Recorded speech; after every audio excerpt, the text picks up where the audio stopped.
Hello and welcome to episode 42 of Triumph Beyond Trauma. I think I like to start with the episode number because it actually blows my mind that I've recorded more than 3 episodes, I think. So it's like a little celebration every week. Yay. I hope you have been well. And if not, I hope that you are feeling supported. For those of you that don't know, in the show notes for each episode, which is usually just located underneath the play button from whichever app you're using or listening from, I have a list of Australian mental health resources. There are heaps of phone numbers, websites, and details for these resources, and I encourage you to reach out to one of them or more if support is something that you might need right now. They are amazing, and I think they're all free too.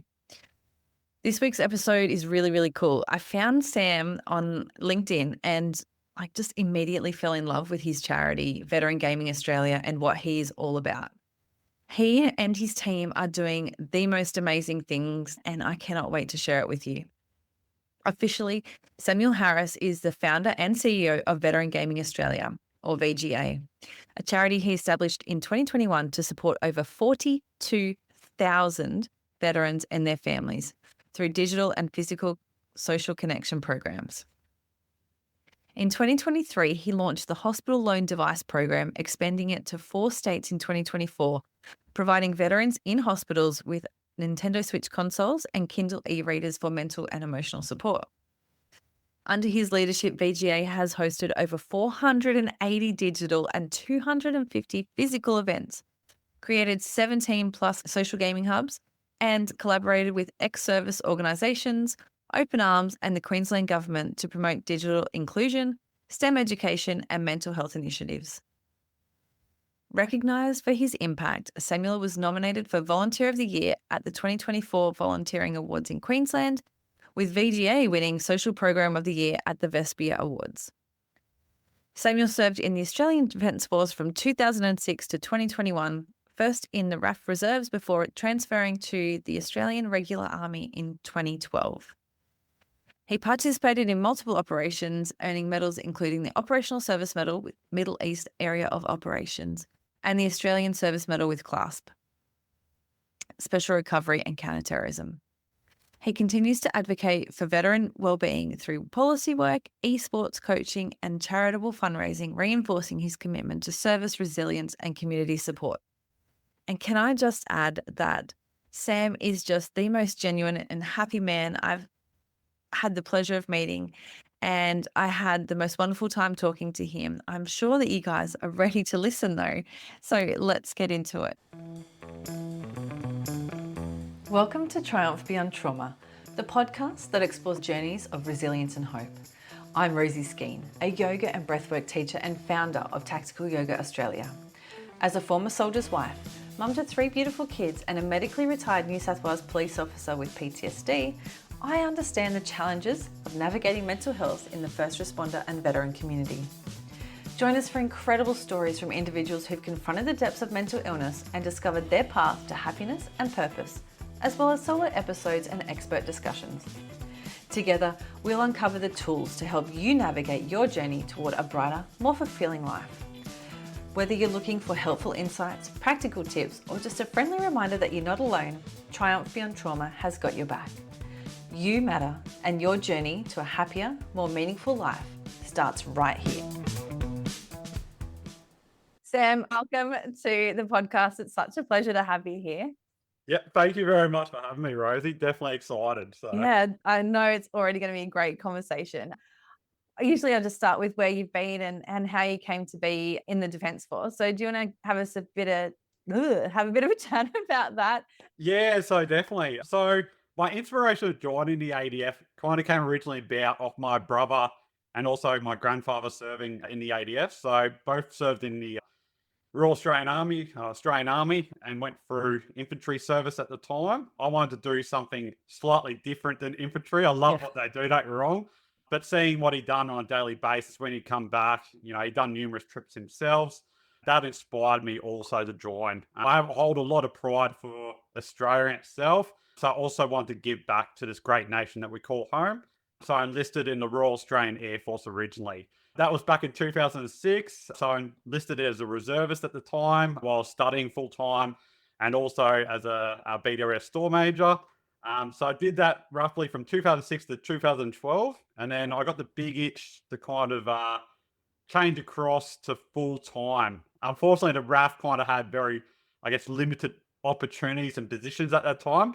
And Army were very accommodating. They're like, "Yep, come across to here. We'll take you with open arms." And it was a very, very quick process. Yeah. As soon as I applied, it was pretty much like that next month. I was heading to Kapuka. Yes, I had to do Kapuka again, a shortened course. Yeah. Is what it is. But that was awesome. So got to go across to the army in 2012 full time, and then I went through that training cycle. I had some big injuries in my own training cycle. Also, was at Kapuka itself. Thankfully, other injuries that I already sustained and kind of battled on throughout the RAF. I had that mentality to kind of battle through. So I copped an injury on my thumb, which required 36 stitches and made me almost lose my thumb from an incorrectly bayonet target. It wasn't wired correctly. Yeah, so when I went to stab in, it just came straight through and everything kind of came out with it as soon as I Oh, pulled back. But that was all good. So, a fun sock for a couple of weeks. Still did field with it. I adjusted how I had to do my shooting and stuff like that because obviously had to pass those tests still. So that was a big adjustment in having to readjust techniques on how I've previously shot, and obviously the physical assessments and everything else. Doing push-ups wasn't too fun with a half the touch oh, thumb effectively. yeah. But we got there. We got through that stage. Thankfully the awesome team there had the number one crash surgeon in Sydney at the time that Mhm. operated on it. Yeah. So that was really good, and J Command let me continue on throughout that, obviously. So Wow. I don't yeah, even is a thumb big enough for 36 stitches? Like yeah. I wouldn't think so, to be honest, but yeah, it went right down to the bone. So I will say Wow. they did an amazing job. It was tourniqueted. Almost lost it. I think it was about 20 something seconds left. So Wow. yeah, very lucky That at the time. Put it that way. oh my gosh. Imagine gaming without a thumb. Well, I lost feeling kind of with that farm. I lost feeling in it, but thankfully I played on a controller for a lot of my life also, so muscle memory plays Yeah. heavily into it. But it did take somewhat of my skills away compared to what I used to have, I guess. But Yeah. yeah, no, that was really good though. Like Yeah. getting through that challenge, that was a good challenge to get through also. And now I've posted in obviously to the units, which were absolutely amazing. I posted into 9 FSB as the first unit, so Force Support Battalion, and in the first year, I was deploying away as Force Support Element 1. So obviously supporting in Afghanistan from the region of in Dubai itself, and also the naval components and stuff like that on the logistics side. So that was really good exposure, skill sets, and experiences gained. Yeah. I previously never got that with the Air Force side, no deployment side on that. So that was really cool. And obviously new mateships made and everything else like that, which was really, really cool. That was obviously the early days, but that provided good background and building level to kind of moving forward. I then posted into Special Operations Command with Special Operations Logistics Squadron. So supporting two commando logistically, counter-terrorism operations. Again, I'm not a door kicker myself. I strongly appreciate all the amazing work that they do. I got plenty of mates that do that intent to role, and Yeah. they do an amazing job. So, but on the logistics side, it was amazing the different skill sets that you gain from that, the different courses you get to do, whether it be through parachuting, being able to call in C-17s and air supply drops, which you'd never kind of see in your typical core role, Yeah. even as a logistician, which was really, really cool. So I love my time in the SOCOM side. That was amazing. Yeah. I'd read a little bit about you before we recorded, and in your deployment, I saw that you implemented the technology to be able to support veterans while they were deployed. How did that come about? Yeah, so we've seen movie nights and stuff like that we had on kind of throughout the week. So typically work day, you'd work till about 6:30. You go have dinner and then times your own after dinner, whether you want to hit the gym, which a lot of us did, you go gym and stuff like that. Yeah. But after that period of time, you'd see people just go back to the rooms, they put on movies. That's all well and cool. Sometimes you'd sit outside and you put the projector on, but the projector was a pretty old kind of busted one too. And there was a lot of interest, I guess, around previous courses and stuff that I'd done also, both in the Air Force and also the Army going through, that people had appreciation for gaming. You know, I'd seen people with PS4 in their room on a course as a relaxation tool. And Yeah. I'd utilized it heavily in the past also as a relaxation tool also. I'm like, well, you know, what's a great way to create bonds also while we're sitting here? We've done a gym, you come back, you want to relax. Okay, let's get a new projector set up. Let's get an actual gaming setup going here. And we got that going just outside the being around near our like living lines effectively. Yeah. So you had the coffee place nearby too, which was really, really cool. So typically people would go to the gym workout, they'd come back, you'd have some games, you'd maybe throw a movie on, and then you call it a day and get ready for another busy day the next day, so to speak. But it provided a great way to bond, socially relax also, over a fun and happy medium, which was really good in that environment. Yeah. Did you see the moods change or the environment change within people after you did that? Like the morale? Yeah, I'd definitely say there's more involvement also from like rank getting involved also. So it helped break down some of those stresses in relations to sometimes the chain command can happen overseas just from the different roles and things that are going on. Yeah. So that was really cool. It just helped break down lines of communication, enhance them effectively. Yeah. We also did the same with when we deployed into Afghanistan as part of Special Operations Logistics Node. So deployed over there, we went outside the wire at Camp Gibson, and we came back. And the first thing you'd do, you'd sit down. There was a PS4 already set up, so it Yeah. wasn't any of my doing. So one of the lads was obviously brought along. It's all shared by Coalition SF. So obviously many other nations, SF force and stuff like that. You'd sit down, you play a game of FIFA, and then you go have showers. You're stinking, you're sweating, you know. Yeah. Don't wrong, some people go have their showers first, which is probably the right attitude to have, instead of sitting on a stinky couch and just playing some FIFA.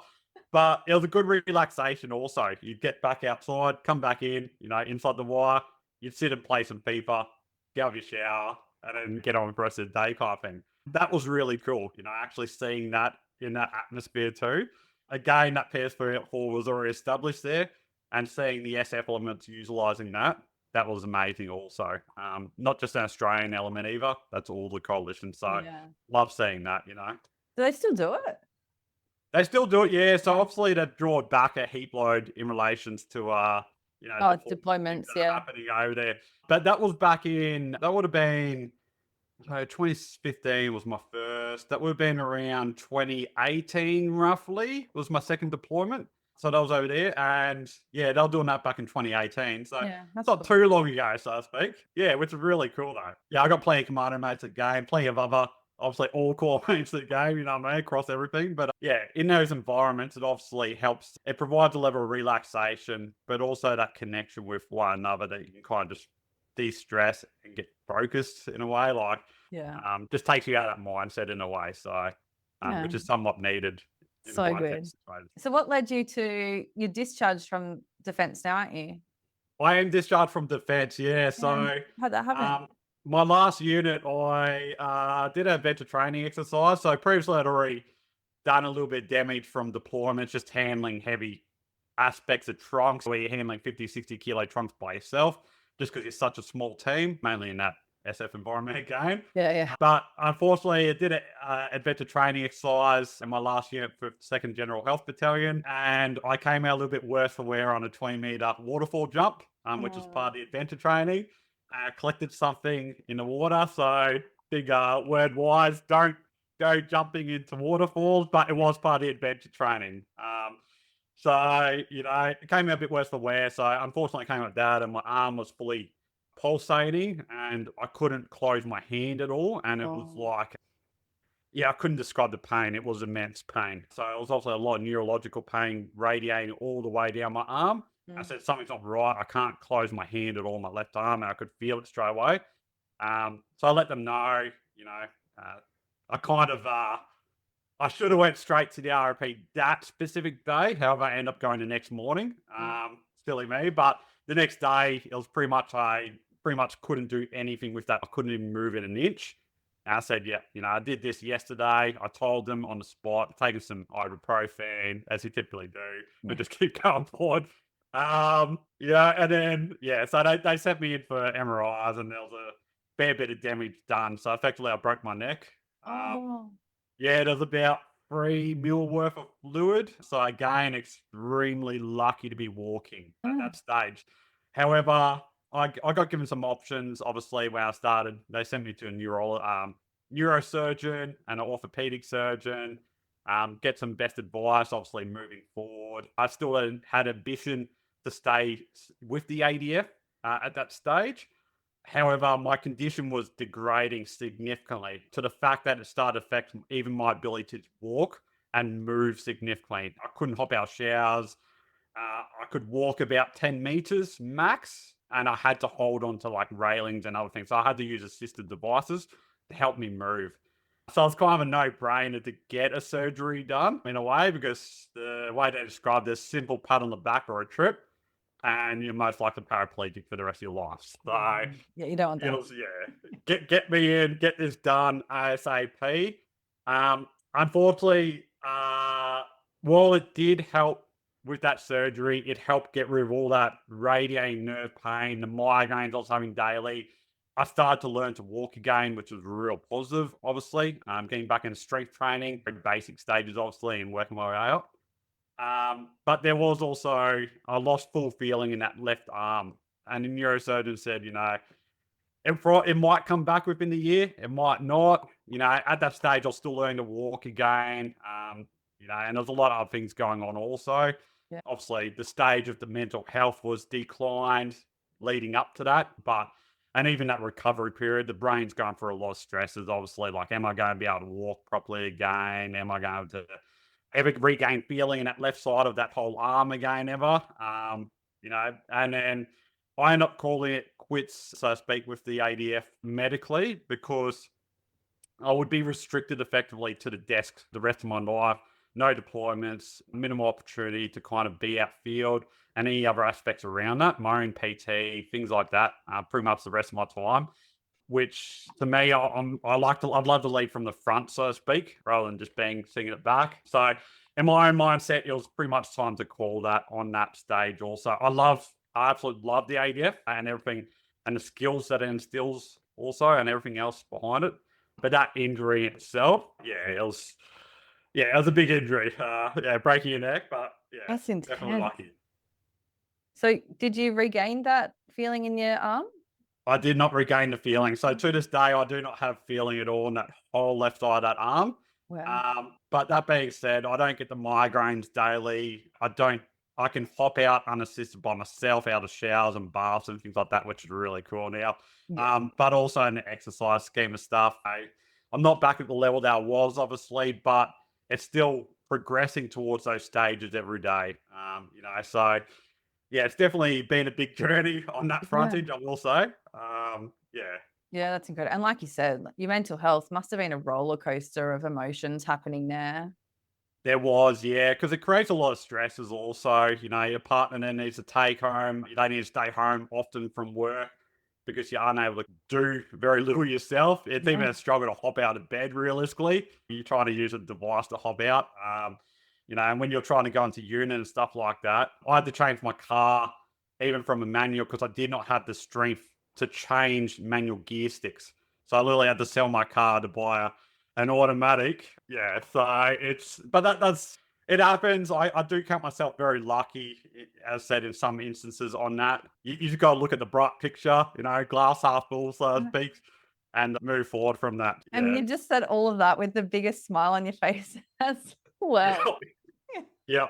Yeah, no, don't wrong. Like everything's an experience in life. Like, absolutely. yeah, I've had some close. I like to say that I always have a little angel on my shoulder because I've had some very close calls, both with obviously the thumb, my neck. But when I was younger, almost got blinded in the left eye. That was by 2 mil in the left. Yeah, it was one of my brother's friends when I was a young kid. I was being a bit annoying, but he went to joke with the pool stick, and yeah, unfortunately, it slipped a bit, and it connected me right in the eye. Mm. Apparently, there's 2 mil from blinding that left eye completely. So, Oh my God. yeah, I was very lucky with You're the amount lucky. of how close calls it has been. So, yeah, you just got to look at the positive side and move forward from that. let's talk about Veteran Gaming Australia and how that came about, because I love this so much. And like I said to you before, I came across you on LinkedIn, I think it was, and just went down this whole rabbit hole. Like, Yeah, yeah, what is this guy doing? This is amazing. And I said to you, I'm not a gamer at all. And like, I think the latest game I played was Grand Theft Auto, maybe. The kids try and get me to play FIFA, but the way they play so intense, I don't find that like stress reducing at all. yeah, yeah. And Well, FIFA's probably not one of the titles for stress. Like, I get a lot more stressed on FIFA oh my myself. gosh, hearing 3 14-year-olds over here playing FIFAs, they're in the World Yeah, Cup, it's out of control. But yeah, yeah, I just love your mission behind it. And I'll start with that because I wrote it down. It's so good. It's to yeah, develop a community around a shared love of gaming, geek cultures for veterans and their families. Aims to improve veteran engagement, social connections through interactive and engaging community platforms with an aim to decrease reasons for isolation, hardship, health issues in the veteran and family community space. yeah. There's so much in that. Immediately, I picked up on community engagement, isolation, which are all massive issues, and mental health, obviously, in that community. So, how did that come about for you? Yeah, very good question. So, obviously, my own injury itself led to a huge social decline where I'm used to doing PT regularly, chatting with mates, going for your own belly, ring fit as part of my own physical rehab, but also as a way to socially connect with members also on barracks, Yeah. effectively, with some of my mates. So, it was hard to, obviously, some of those days were a lot harder than others and stuff like that. And I started to get a feeling around other members that I'd previously seen go through that rehabilitation process from their own injuries and stuff like that. I'm going, you know what? There's a huge interest already for gaming and geek culture in itself. Why aren't people utilizing this as a way to kind of connect, in a wider platform?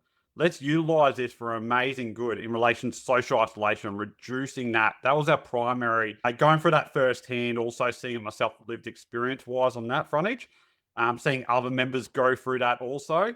I wish only that it started sooner. I constantly hear that feedback also from fellow veterans. They're going, I wish this was around when I was in. Personally, I do too, to be Yeah. honest, when I wish it was come about earlier, so to speak. But a large amount came about off also those self-injury, the injuries that are copped, and utilizing those platforms and going, this is amazing. Look at what's doing in this landscape.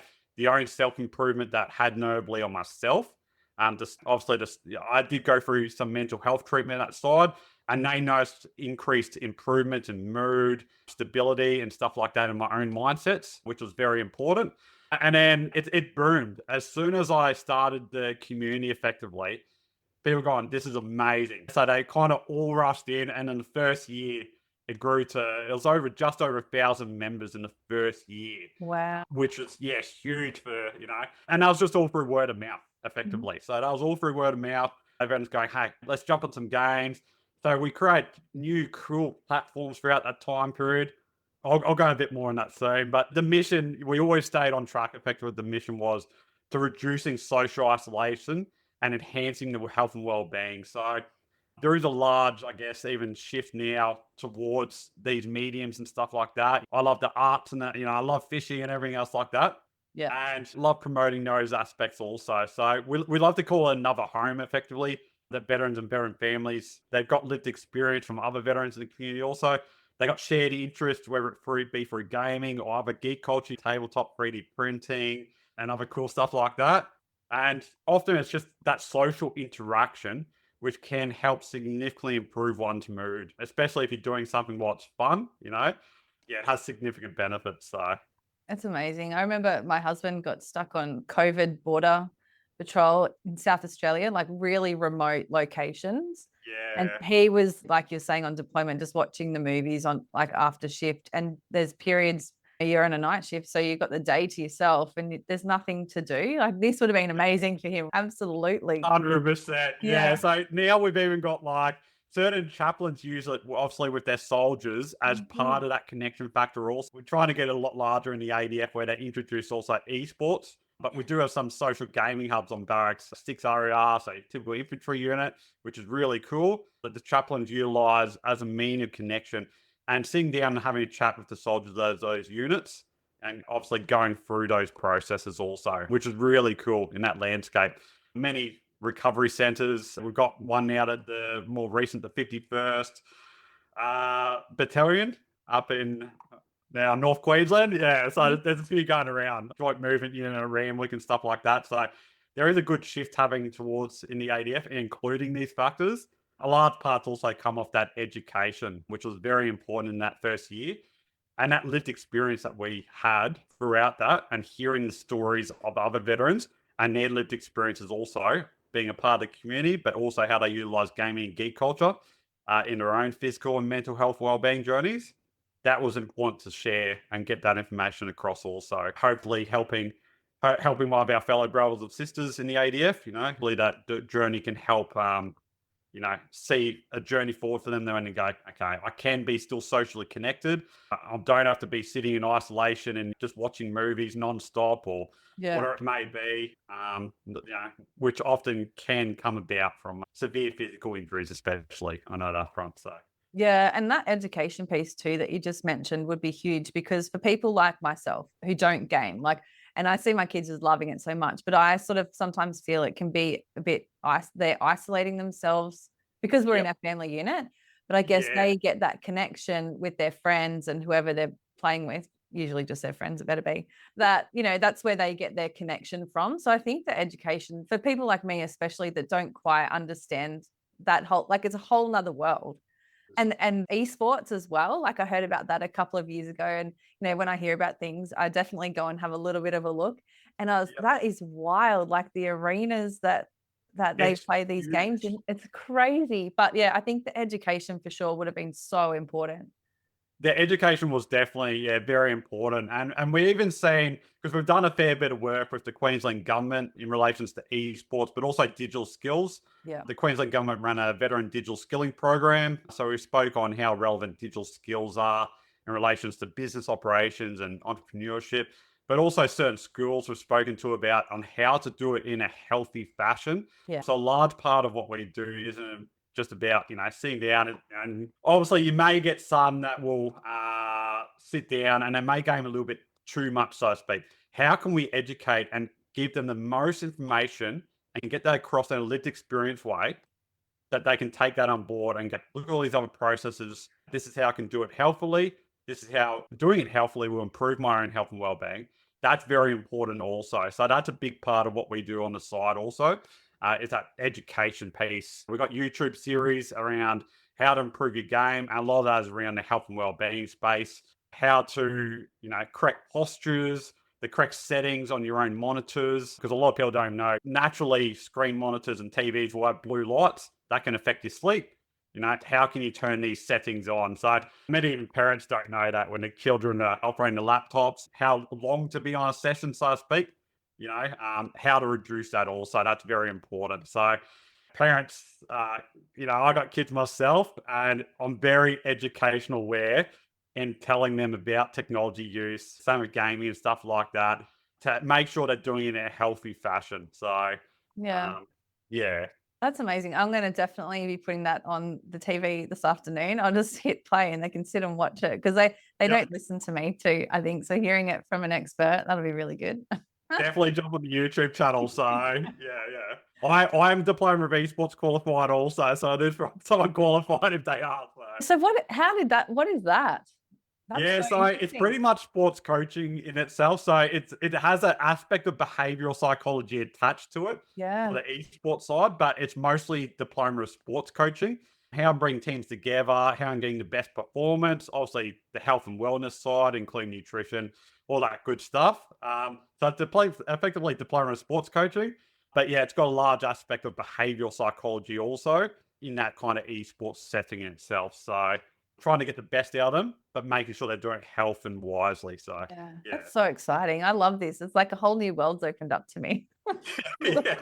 No, it's definitely an amazing area. So many cool things with esports. Like, even if you look at the Australian statistics for gaming and the utilization of it in Australian households, I can't remember the exact number, but it sits above 82% of Australian households have an actual gaming device in their household. Yeah. So again, that's why education we did research in the backgrounds on how we can get this information across effectively with all our lived experience combined, also our qualifications in the background, the stages that we've gone through that veterans will obviously and veteran families will take that information across hopefully as effectively as possible.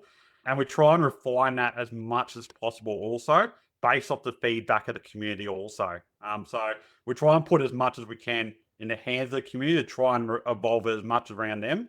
So if they find not something, a certain video or the workshop they may be running, they don't find that beneficial at all. Okay, how can we improve this? How can we make this better? Give us feedback. Let's adapt and change those. So yeah, it's always an evolving process. More technology will come in, Yeah. more different stuff will happen. We just got to keep moving with that. And education is always a big, powerful part of that too. Yeah. Something that you guys do that I saw as well is that you're not only gaming, like you've advocated and assisted in emergency housing Yep.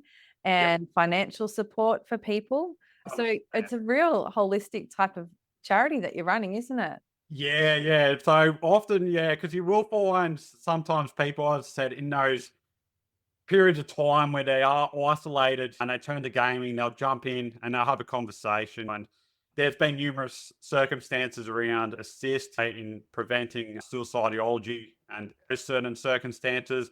There's been situations around DV. So we strongly built a foundation on collaborations also with networks that can support veterans in relations to financial. So we're not financially large, but Yeah. we love to consider ourselves the emotional stability side.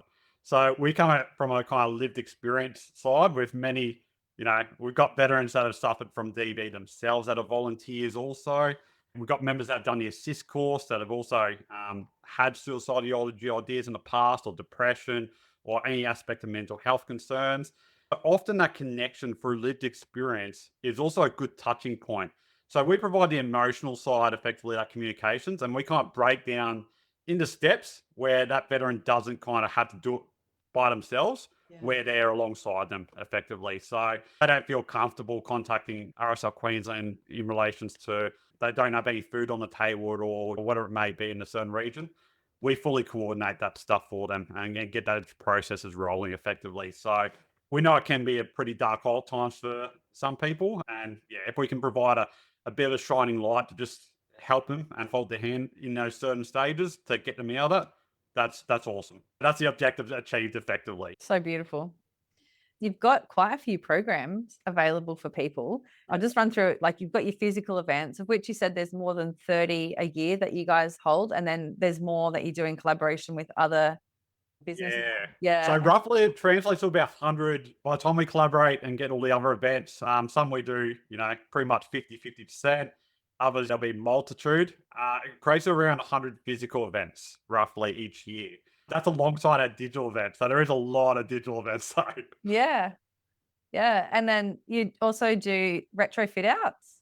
yes. Yep. Yeah. What's involved with that? So retrofit outs, it was one of our very early adaptations effectively. And this came about even before the hospital loan device program itself. But this program came about. So we used to do visits, well, we still do miniature figurine painting and 3D printing workshops at the Keith Beam VCU. And this was our very first retrofit. So when we went in there, I said that they had a communal kind of TV set up that had your typical programs alongside your obviously mental health treatments and aspects around that, so to speak.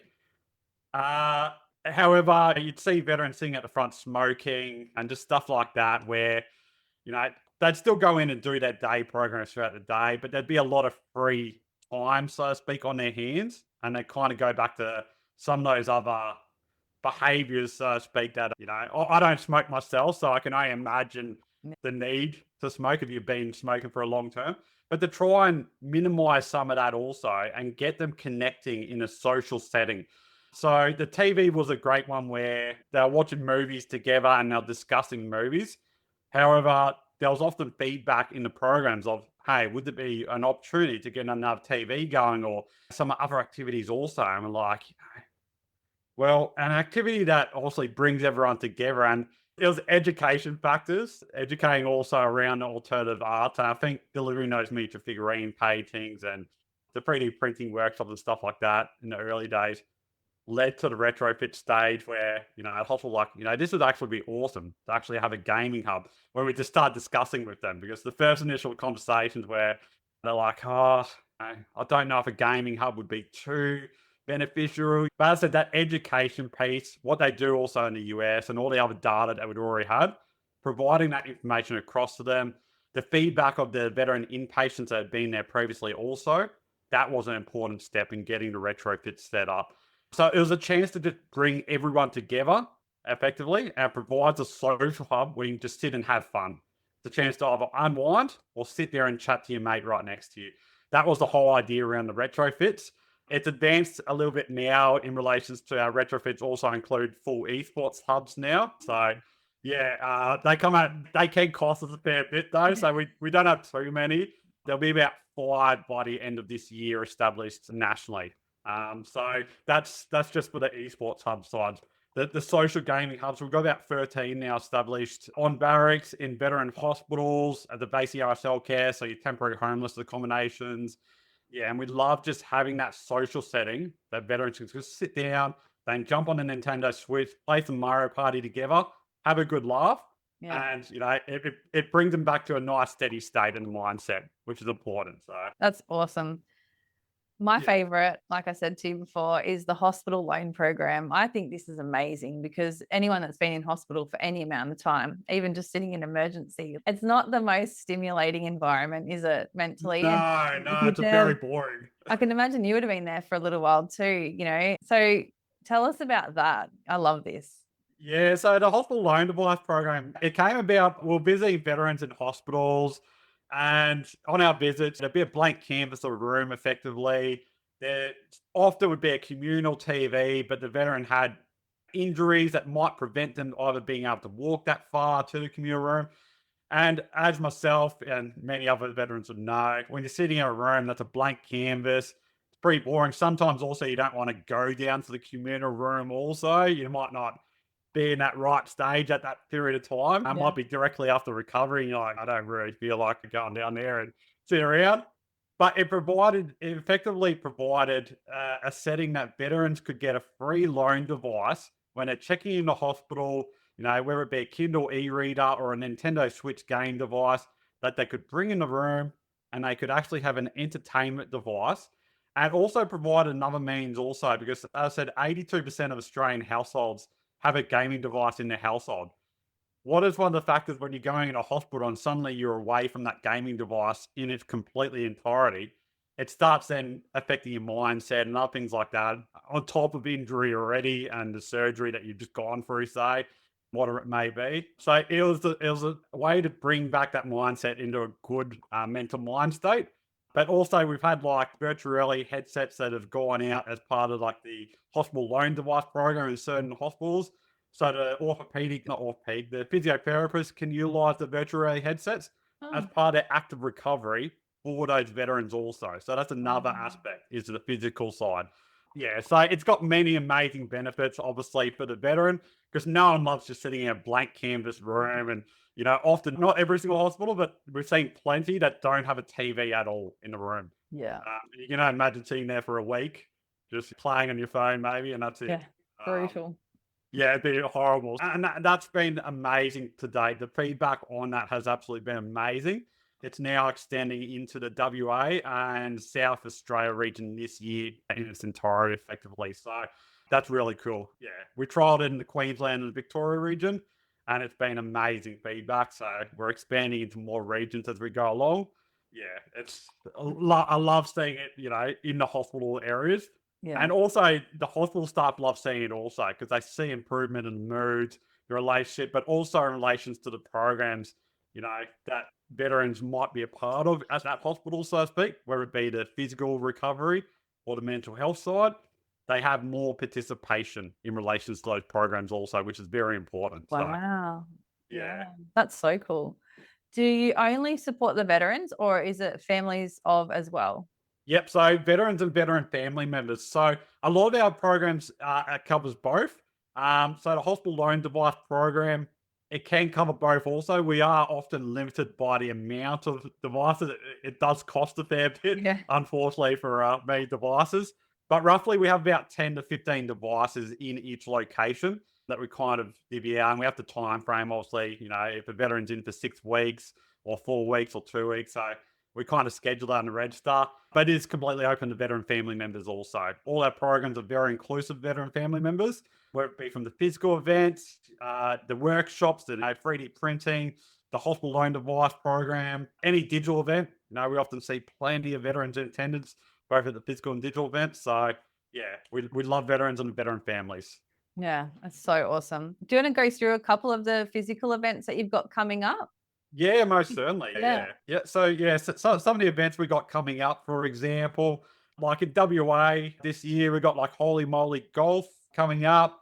We got Palace Arcade, food and games function. So you sit down, you have some food. There's plenty of pinball arcade action.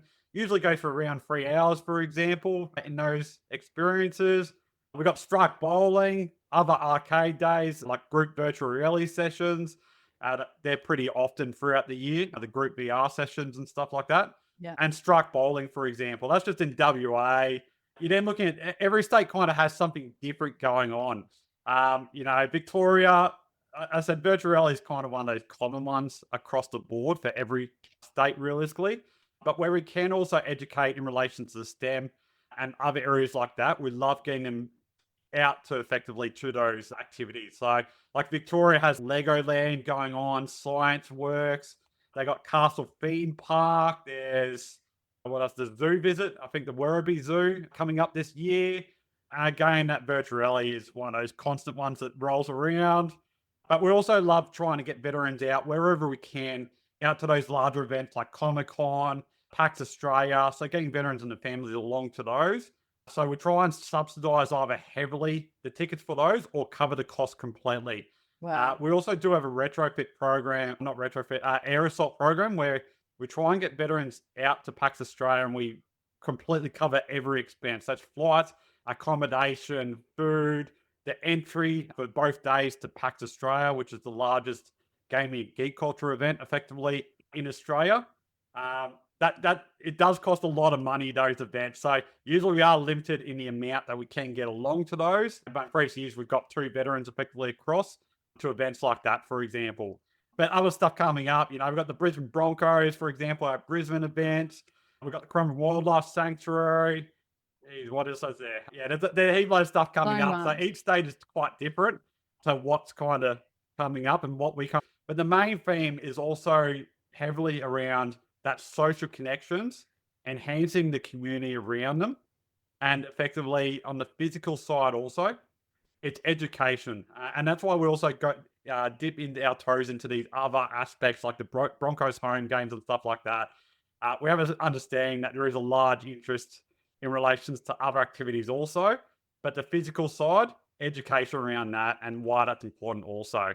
That's very important to us also. So we try and provide that holistic community approach to it all. So there is a lot of gaming, geek culture stuff going on. Yeah. But I said education is also very important. But there's plenty who love the Brisbane Broncos games. There's plenty that love the arcade days or Holy Moly Golf, and we try and make it as veteran and veteran family friendly as possible. So a lot of our activities you'll see are very family inclusive. I don't believe there's any activities that we run that won't have an aspect where families aren't invited Yeah. effectively, That's so amazing. yeah, yeah. Having family myself, I know the importance, especially, and we see the attendance rates at some of the physical events. They're between 100 to 150 people at some of the events that we've held. Obviously, those physical events like the Broncos games, we can't quite have 150 people. So usually you are about 20 to 30, roughly for say a Broncos games. That's first in best dressed effectively. Yeah, so it's all just about building that social connections and enhancing your health and well-being. Beautiful. How can people get in touch with you? Yeah, so the Discord's usually our best platform. It's just discord.gg / Veteran Gaming Australia. We do have a Facebook closed community because we also understand that not everyone loves Discord or they need to learn how to operate on that platform, so to speak. So we do have a Facebook community also. So people who love Facebook. And we also have a website. So the website's going through an awesome redevelopment at the moment. We have a lot more cool information very soon. As we advance and stuff like that, we're detailing what the hub locations have. specific equipment, events coming up on the website. So they're the best platforms at the moment. Beautiful. I'll link to everything in the show notes as well, so That'd people be can find you amazing. nice and easily. Yeah. Sam, thank you so, so much for coming on today and sharing everything that you have. Like I said to you, I think everything that you're doing is just amazing and something that, I didn't know about, but I can see how amazing it would be for veterans and their families and just bridging the gap and reducing isolation. And I think it's so wonderful. So thank you so much for sharing. No, but thank you very much for having me. I greatly appreciate it. I'm always happy to chat offline to any better and better family also if they need any education on that. So, but thank you very much for having me. I hope you've enjoyed today's episode. If you have, make sure to hit subscribe so you never miss any new ones. We release fresh content every Tuesday. And while you're there, take a moment to leave us a review. I would genuinely appreciate your thoughts. Don't forget to connect with me on Instagram and Facebook at Tactical Yoga Australia and share this episode with your friends, family, and workmates to spread inspiration. Your support means the world. My name is Rosie Skeen. Join me again next week for another empowering and positive episode of Triumph Beyond Trauma. Until then, be kind to your mind and trust in the magic of your consistent and positive efforts. Triumph beyond your trauma is closer than you think. Have the best week.